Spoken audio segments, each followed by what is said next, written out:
대한민국 국민 모두가 승리하는 그날까지. 안녕하십니까, 알뜰맨입니다. 3대 지수는 보합세로 마무리를 했고요. 원달러 환율은 1314.59원, 빅스 지수는 2.3% 상승을 했고요. 2년물, 10년물, 30년물 국채금리 모두 하락을 했습니다. MSCI 코리아 ETF 지수는 0.53% 상승을 했고요.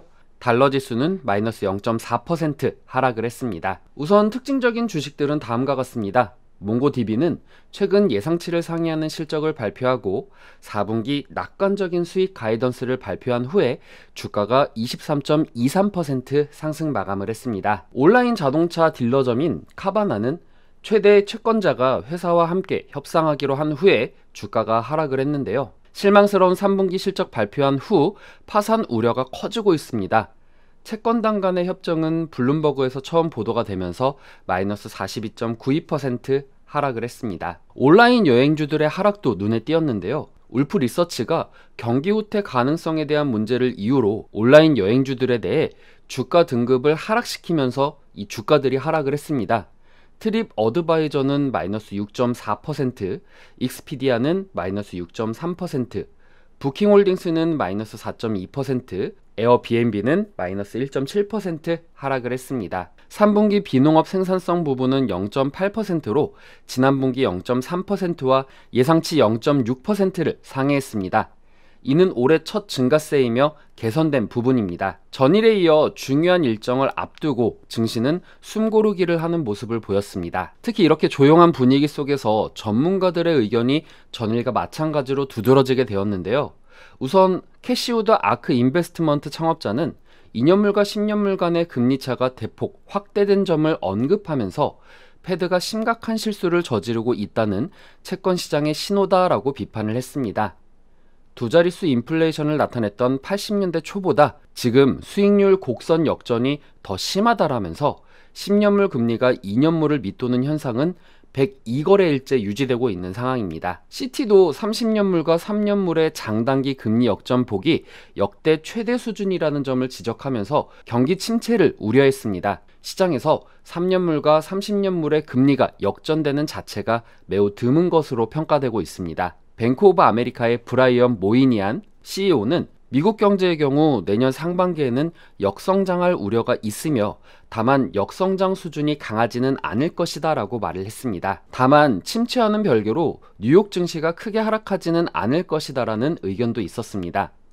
모건 스탠리의 수석 포트폴리오 매니저 앤드류 슬리모는 올해 메시지는 경제가 많은 이들이 기대하는 것보다 훨씬 더 탄력적이라는 것이라면서 다음 분기가 이 같은 탄력성의 끝이 될 것 같지는 않다라고 언급을 했습니다. 중국의 방역 완화 소식이 시장을 이끌어줄지 기대를 했지만 시장을 올리기에는 역부족이 있었습니다.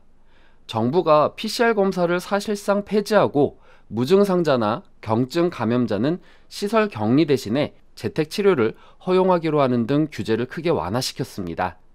하지만 중국의 11월 달러화 기준 수출은 전년 대비 8.7% 감소하였으며 예상치 2% 감소보다 부진한 모습을 보여주었습니다.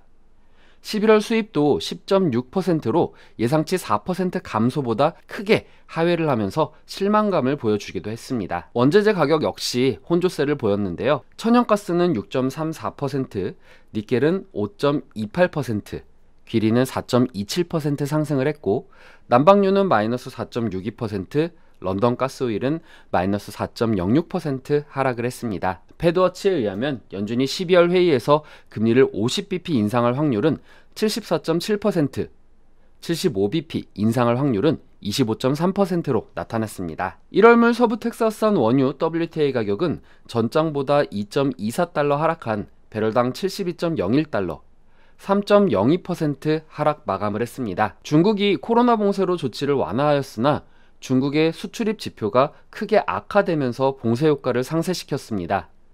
또한 미국의 원유 재고는 감소세를 보였지만 휘발유와 디젤 재고가 늘었다는 부분이 유가의 하방 압력으로 작용이 되었습니다. 금일 국내 증시는 미국의 경기 침체 우려가 지속되면서 소폭 하락 출발이 예상이 됩니다. 또한 중국의 방역 정책이 완화된 것도 분명 긍정적인 부분이지만 이러한 부분이 어느 정도 국내 증시에서 화장품이나 여행주 등의 리오프닝 테마에 많이 반영되었으며 특히 중국의 경제지표 부진은 국내 증시에 악영향을 미칠 것으로 생각이 됩니다. 하지만 부정적인 부분 역시 증시에 녹아져 있는 상황이기 때문에 약보합으로 마무리될 것 같다라는 생각도 들고요. 이렇게 지지부진한 상황에서 지수 추종 종목보다는 역시 테마주의 수급 쏠림 현상 등이 나오면서 등락이 빠르게 오갈 것 같다라는 생각이 듭니다. 또한 이렇게 증시가 어수선할 때는 전문가들이 나오면서 한마디씩 하는 것들이 증시에 녹아져 내린다라는 점에서 지금은 투심이 매우 약해져 있다라는 생각이 들기도 합니다. 물론 저는 이럴 때마다 산타랠리를 믿으면서 지수의 박스 하단을 지지하면 조금씩 모아가는 전략을 택하고 있는 중이기는 합니다. 다만 다음 주 지표가 발표가 되기 때문에 너무 공격적으로 하지는 않고 약한 비중으로 하고 있으며 예상치보다 부정적인 데이터가 나올 경우에는 손절에 대한 생각도 하며 접근을 하고 있는 상황입니다. 오늘도 성투하시고요. 오늘 내용 괜찮았다 생각되시는 분들은 하단에 구독과 좋아요, 알람 설정을 눌러주시면 제가 영상을 만드는데 큰 힘이 될 것 같습니다. 오늘도 시청해주셔서 감사합니다.